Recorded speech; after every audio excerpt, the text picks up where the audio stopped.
Hello and welcome to another special and fascinating episode of Dynamic Divas, where we celebrate incredible stories of women making waves in the field of technology. I'm Rachit, your host for the show. I'm a brown man in early 40s. My pronouns are he, him, and I'm wearing a blue jumper today. I have my glasses on, I have short hairs, and I'm using a virtual Microsoft Dynamics 365 background. Today, I have the pleasure of hosting a truly extraordinary guest, Christina Mahimarajan, joining us today from Sydney, Australia. She is mom of two fabulous and very sporty young boys. Currently working as director at PwC in their Microsoft Business Application practice, an ex-Microsoft who earned Titanium and Trailblazer awards while she was at Microsoft. She's passionate about technology. So, without further ado, I'll hand it over to Christina. Christina, welcome to the show. And can you please introduce yourself to our audience? Thank you. Thanks, Richard. Richard mentioned, my name's Christina. My pronouns are she, her. I've also got light brown skin, and I'm wearing a black cardigan, sitting in my home in Melbourne. Oh, nice. Yeah, I thought you were in Sydney. Yeah, you are in Melbourne. I'm Melbourne based. Yeah. Amazing. Cool, cool. All right. So, Christina, you have a long career in the field of technology and you have played various roles. So, can you just talk about how this whole journey has been? How did you get into IT space? And how do you see new talent coming into this technology world? Sure. So if I start from the beginning, I've got a Bachelor of Science at Monash, and after the 4 years, I knew exactly what I did not want to do, and that's coding. I love the whole interaction with people and relationships that you can build, understanding business challenges. So that's kind of where I focused my career. And I've really picked places that can make an impact and have a great culture. So kind of built up my career based on those kind of North Star ideas around that. And I think that can really help people figure out what they want to do in life. What do they enjoy? What makes them passionate about their day to day? And that kind of drives how your career can build, I believe. Right. Yeah, I think that's an interesting point you made. Like after doing your bachelor's, you realized what's right and not right for you. Because Right. sometimes I see people who keep on sticking to what they have done because they have invested their time and energy in something and they don't want to let go of it. So that would have been, how did you make that decision? Like it would have taken a lot of realization or thought process to come to that decision and making a path in a new area. How was that experience? Well, you know what? I think technology is growing so rapidly and so quickly that you can find a place that resonates with you in it, right? I mean, AI is going leaps and bounds, or if you're more in the dev space, the opportunity with low code, no code, there's so much variety and areas that you can really drive some impact in. So I think IT, especially or technology, is a great place for introverts, extroverts, people who love to code, people who love to build business relationships. So it's a place where you can really leave a mark, I think. That is so true. So technology is not only about coding, No, right? You no, it's can have a career in tech companies and you don't really need to know coding. That is also a thing which I hear from a lot of people like, I don't want to do coding, and that's why I'm not applying for any roles or not even exploring the technology world. Uh, and like what you have said, tech space has an offering for everyone, right? Yeah, absolutely. yeah. And I So to think that's one of the things that kind of holds people back. I know it holds me back, um, just maybe being a little bit afraid of what's out there and what we're capable of being able to do. And I think just, pushing yourself, challenging yourself, trying new things. And you'd be amazed at how you can grow and build muscle in areas you never thought you could by putting yourself maybe in an uncomfortable position and building from there. So yeah, give it a true. try. And in your early career days, you have done consulting and now you are more into customer success. So that's also another leap, a shift in your profile you have taken over a period of time. So can you tell us about that journey? Like, what do you like more about being a customer success advocate, and how do you uh, talk to customers who are adopting new on this Dynamics and Power Platform? Look, everything builds on itself, right? Even from starting with in a consulting background and even the support services, if we go really way back in my past, it all builds up in knowing and understanding what a customer needs, what their challenges are, being empathetic, um, and understanding the market and using what your learnings and building to that to your customers. And what I find really interesting is understanding a customer and knowing how can we help them become better, overcome their challenges and grow from there. And I think the Microsoft platform is so great in being able to have a foundation that can innovate really quickly and grow with the customer in their evolving needs, whether it's basic, ERP with D365 F&O, or it's around the CRM and sales process or marketing, and even with Copilot, their AI product suite, and how it can actually layer on with all of those particular business aspects is a great way to kind of supplement and drive businesses to really look at the market and its direction and the market trends, and actually meet the customer and where they need you and your business. So it's a really great tool and platform for growth, um, and endurance, I guess. Yeah, yeah. That's so true, because over last few years, Microsoft has also invested so much in the platform. They have partnered with OpenAI. They have Mm. invested in building all the Copilot capabilities across all their products, not only Dynamics, but Microsoft 365, Power BI, Microsoft Fabric. So all these platforms have like evolved in last few years, and they all talk to each other, which is a great thing. And then that makes it more seamless for customers to adopt to these new technologies, because you can have a direct, for example, Synapse link sending data from Dynamics to Fabric, and then Fabric has its own nice tools which can enhance the customer's experience. So, and you have been in technology space for so long, Christina. So, how do you see it all evolving? Like, it was not that fancy maybe 10 years back, but last few years there has been such a big push in evolving the product. So, what's your thought around the way technology is evolving, the way AI is impacting, and how? What are your thoughts on what the future looks like? I think it's so exciting. I know I hear people be hesitant, and are maybe a little afraid of embracing what AI can do. But it's all about getting rid of the mundane work. And as humans, we think outside the box. We're innovative in our direction, and how we push the boundaries. And this gives us an opportunity to focus on that kind of creative work and that kind of value add that humans bring to the to our everyday work. And AI is just a way of stripping away all the kind of boring, mundane stuff and surfacing really important facets to actually drive our innovation to that next level. So True. I don't think you should be afraid. I think this is so Yeah. exciting. This is our opportunity to really, do amazing things with our day. I totally agree, and I think like I personally use AI a little bit to uplift my content. Like Right? if I have to write a blog post or if I have to create a video, it's not that AI is doing it for me, but it helps me to accelerate my time to publish something. It helps Right. me to jumpstart on my tasks quickly.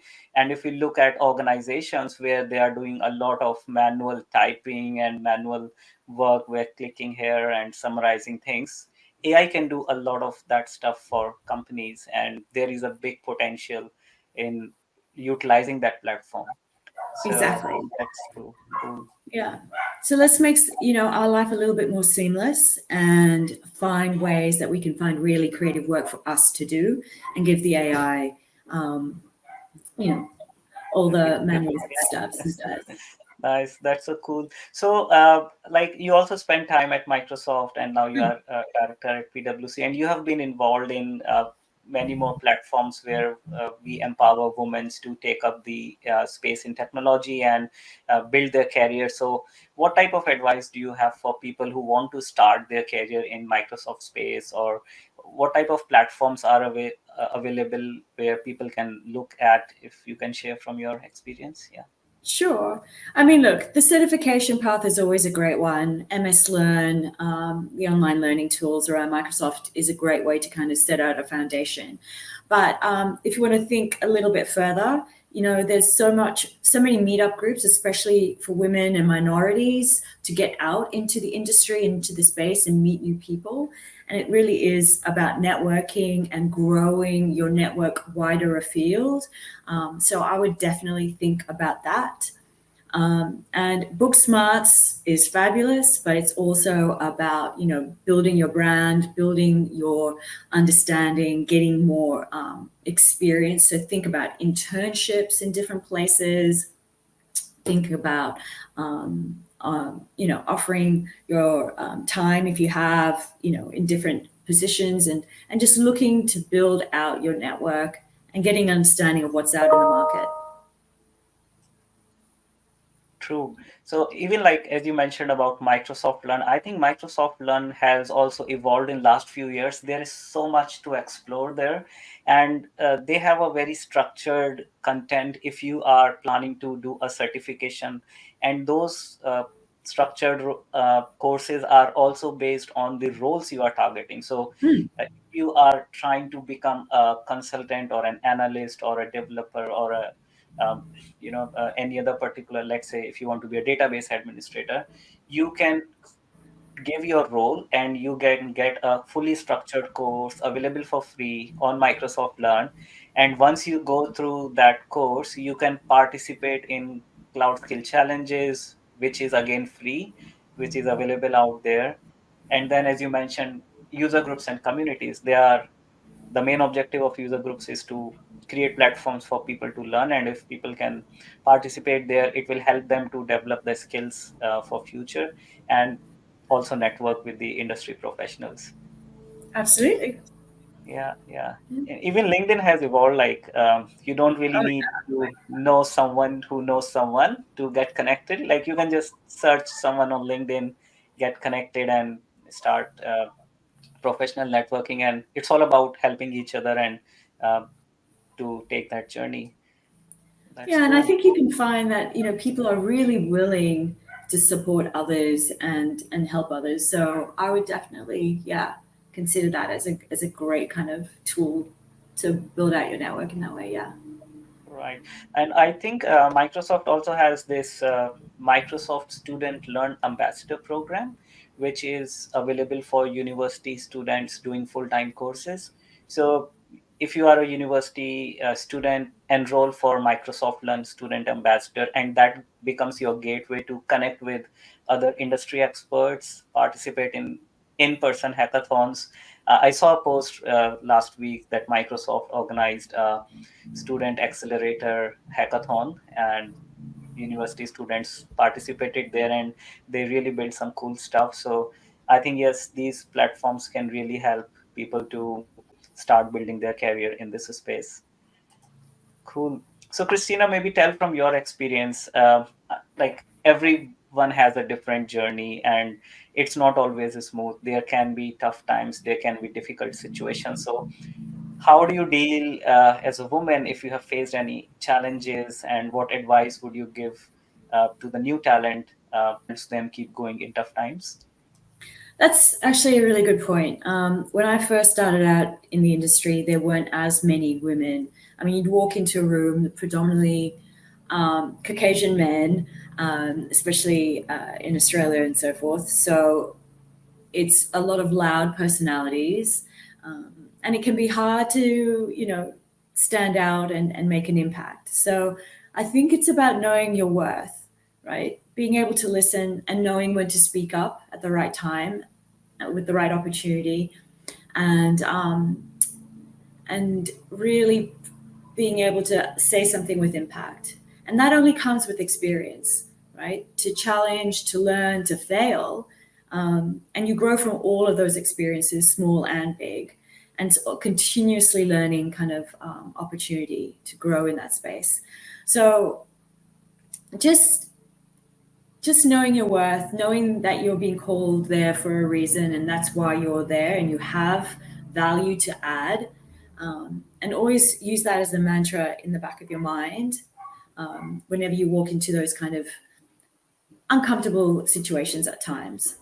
And again, having great mentors around you, and it doesn't have to be part a professional mentor. It can also be people that inspire you, provide you with guidance that may be even outside of the IT field. So I've got mentors who offer that insight and experience and provide me with someone to bounce ideas off, but also outside of that, sponsors who can actually be an advocate for you if you want to grow in your professional career and sponsor you in your next role. So there's two really strong different type of people that can really help build you professionally and in your career and overall holistically. So yeah, I would find the right person for you to kind of help you in your career, and they come and go and can change over time. That's so true. Mentorship is really important, and it doesn't necessarily need to be someone who aligns with your technical skill set, right? So if you are a developer, you don't necessarily need a person who has more experience in development to be your mentor. You can pick up someone who is totally from a different domain, but who has been into industry, who understands how you can navigate your way, fight with challenges. Because when you are in a tough situation, you definitely need your technical skills, but what you need more is your professional skills at that time. How are you Right. dealing with that situation as a human, how you control your emotions, how you connect with people. And these all skills can be imparted to you through your mentors who are from a different domain. And it sometimes helps you to strike like ideas. You may think of something, or your mentor may tell you something which you might have never thought, because you have always been in that technical space of your thought process. So I totally agree that mentorship is really important for people who want to accelerate their career growth and who want to get most out of the efforts they are putting into their daily professional life. Yeah, So true. Yeah. cool. Yeah, and you also mentioned about like the pace of change in the Mm. technology, right? Like I remember, like I think you mentioned that you used to write with a fountain pen when you were in grade 7, but now if you see kids are all using iPad. So what do you think about the new generation when you see them using the technology? I have to admit, I'm shocked by the pace of change. Like you mentioned, I started off using a fountain pen in year 7. By year 10, there was a couple of laptops. But now I look at my 13-year-old, he doesn't even pick up a pen at all. I mean, he lives off his phone, he lives off his laptop. So the pace of change is so rapid. Um, and you really need to be aware of what's happening around you to keep up, but it's so exciting. I mean, the opportunities out there is immense. So yeah, I think it's a great time to be alive at the moment. Don't you think? No, that's true. When I was kid, we used to write with a pencil till grade 5, and a fountain pen till grade 11, and then a ballpoint pen till grade 12. Computers were just like a lab session once a week for half an hour. But I think it's good and bad both. Like kids do develop a lot of skills when they use these new technology gadgets, but of course we need parental guidance in place. It has to Right. be for a specific time. But I'm amazed by when I look at my daughter, how quickly she develops her STEM attributes when she goes to Mm, school, and it helps them understand how technology works. She knows more features in PowerPoint than what I do. yes. Interesting to see how kids are taking all this.